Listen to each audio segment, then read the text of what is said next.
السلام علیکم رحمۃ اللہ وبرکاتہ۔ وعلیکم السلام ورحمۃ اللہ وبرکاتہ۔ ابو سفیان کشمیر انڈیا سے ابو سفیان بات کر رہا ہوں۔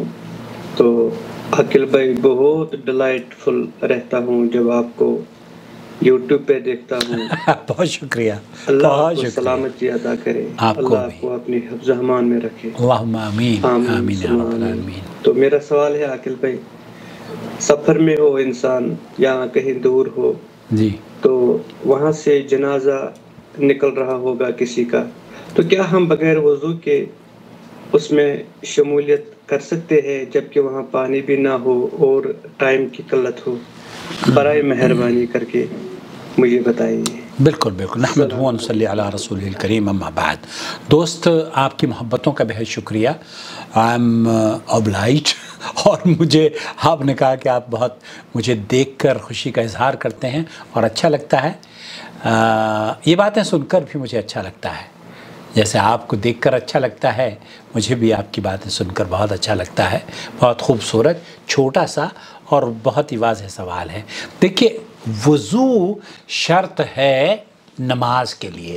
سماحت شیخ عبدالعزیز بن باز مفتی مملکت سعودی عرب سے پوچھا گیا تو شیخ نے فرمایا کہ وضو جو ہے نماز کے لیے شرط ہے، چاہے وہ کوئی بھی نماز آپ ادا کر رہے ہوں، نماز جنازہ ہو یا نماز استخارہ ہو یا فرض نمازیں ہوں یا سنن اور رواتب ہوں۔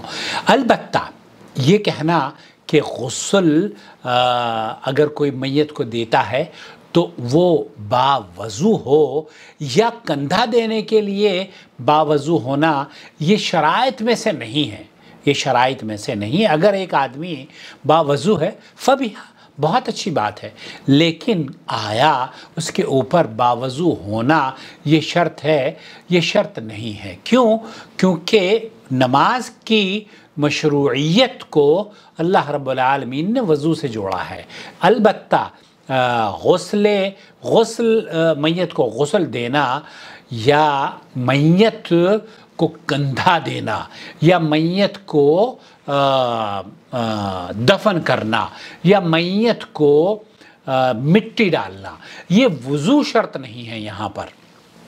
سماحت شیخ عبدالعزیز بن باز سے پوچھا گیا تو انہوں نے کہا کہ آپ نماز جب پڑھیں گے نا، چاہے اکیلے نماز جنازہ پڑھیں یا مل کر باجماعت نماز جنازہ پڑھیں، وہاں شرط ہے کہ آپ وضو کریں۔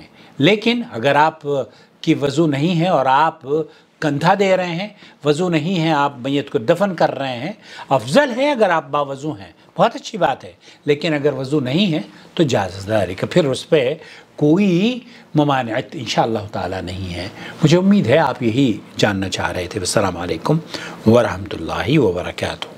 اللہ ولی الذین آمنوا یخرجهم من الظلمات إلى النور والذین كفروا أولیاؤهم